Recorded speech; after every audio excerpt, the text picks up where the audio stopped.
For some days, I resumed after a pause, Sarrasine had been so faithful in attendance in his box, and his glances expressed such passionate love, that his passion for La Zambinella's voice would have been the town talk of Paris, if this episode had happened here.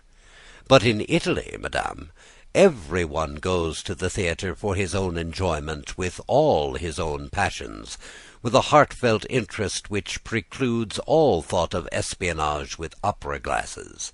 However, the sculptor's frantic admiration could not long escape the notice of the performers, male and female. One evening the Frenchman noted that they were laughing at him in the wings. It is hard to say what violent measures he might have resorted to, had not La Zambinella come on to the stage. She cast at Sarrasine one of those eloquent glances which often say more than women intend. That glance was a complete revelation in itself. Sarrasine was beloved. If it is a mere caprice, he thought, already accusing his mistress of too great ardor, she does not know the sort of domination to which she is about to become subject. Her caprice will last, I trust, as long as my life. At that moment, 3 light taps on the door of his box attracted the artist's attention. He opened the door. An old woman entered with an air of mystery. "Young man," she said, "if you wish to be happy and prudent, wrap yourself in a cloak. Pull a broad-brimmed hat over your eyes, and be on the Rue de Corso, in front of the Hotel d'Espagne, about 10 o'clock tonight." "I will be there," he replied, putting 2 louis into the duenna's wrinkled hand. He rushed from his box after a sign of intelligence to La Zambinella, who lowered her voluptuous eyelids modestly, like a woman overjoyed to be understood at last. Then he hurried home, in order to borrow from his wardrobe all the charms it could loan him. As he left the theatre, a stranger grasped his arm. "Beware, Signor Frenchman," he said in his ear. "This is a matter of life and death. Cardinal Cicognara is her protector, and he is no trifler." If a demon had placed the deep pit of hell between Sarrasine and La Zambinella, he would have crossed it with one stride in that moment. Like the horses of the immortal gods described by Homer, the sculptor's love had traversed vast spaces in a twinkling. "If death awaited me on leaving the house, I would go the more quickly," he replied. "Poverino!" cried the stranger, as he disappeared. To talk of danger to a man in love is to sell him pleasure. Sarrasine's valet had never seen his master so painstaking in the matter of dress. His finest sword, a gift from Bouchardon, the bow knot Clotilde gave him, his coat with gold braid, his waistcoat of cloth of silver, his gold snuff-box, his valuable watch, everything was taken from its place, and he arrayed himself like a maiden about to appear before her first lover. At the appointed hour, drunk with love and boiling over with hope, Sarrasine, his nose buried in his cloak, hurried to the rendezvous appointed by the old woman. She was waiting. "You are very late," she said. "Come." She led the Frenchman through several narrow streets and stopped in front of a palace of attractive appearance. She knocked. The door opened.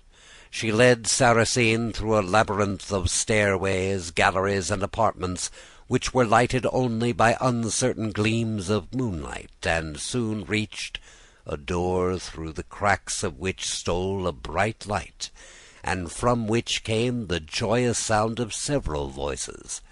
Sarrasine was suddenly blinded when, at a word from the old woman, he was admitted to that mysterious apartment, and found himself in a salon as brilliantly lighted as it was sumptuously furnished.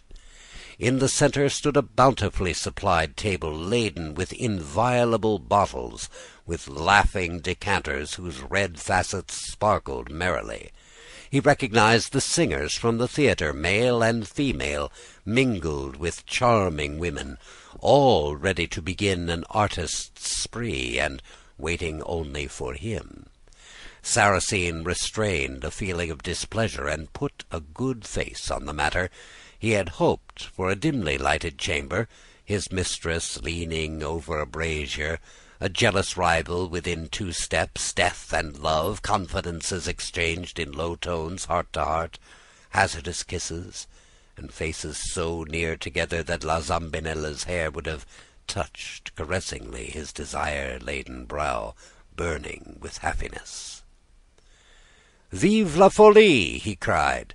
"Signori e belladonna, you will allow me to postpone my revenge, and bear witness to my gratitude for the welcome you offer a poor sculptor?" After receiving congratulations not lacking in warmth from most of those present, whom he knew by sight, he tried to approach the couch on which La Zambinella was nonchalantly reclining. Ah, how his heart beat when he spied a tiny foot in one of those slippers which, if you will allow me to say so, madame, formerly imparted to a woman's feet such a coquettish, voluptuous look that I cannot conceive how men could resist them. Tightly fitting white stockings with green clocks, short skirts, and the pointed, high-heeled slippers of Louis XV's time contributed somewhat, I fancy, to the demoralization of Europe and the clergy. "Somewhat!" exclaimed the Marchioness. "Have you read nothing, pray?" La Zambinella, I continued, smiling, had boldly crossed her legs, and, as she prattled, swung the upper one, a duchess attitude very well suited to her capricious style of beauty, overflowing with a certain attractive suppleness. She had laid aside her stage costume and wore a waist which outlined a slender figure, displayed to the best advantage by a panier and a satin dress embroidered with blue flowers. Her breast, whose treasures were concealed by a coquettish arrangement of lace, was of gleaming white. Her hair was dressed almost like Madame du Barry's. Her face, although overshadowed by a large cap, seemed only the daintier therefor, and the powder was very becoming to her. She smiled graciously at the sculptor. Sarrasine, disgusted beyond measure at finding himself unable to speak to her without witnesses, courteously seated himself beside her, and discoursed of music, extolling her prodigious talent, but his voice trembled with love and fear and hope. "What did you fear?" queried Vitagliani, the most celebrated singer of the troupe. "Go on. You have no rival here to fear." After he had said this, the tenor smiled silently. The lips of all the guests repeated that smile, in which there was a lurking expression of malice likely to escape a lover. The publicity of his love was like a sudden dagger thrust in Sarrasine's heart.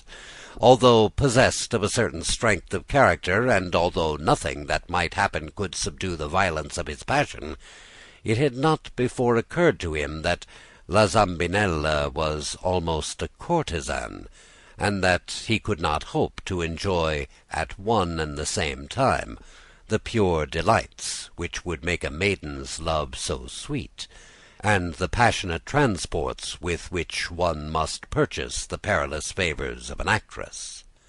He reflected and resigned himself to his fate. The supper was served. Sarrasine and La Zambinella seated themselves side by side without ceremony. During the first half of the feast, the artists exercised some restraint, and the sculptor was able to converse with the singer. He found that she was very bright and quick-witted, but she was amazingly ignorant, and seemed weak and superstitious. The delicacy of her organs was reproached.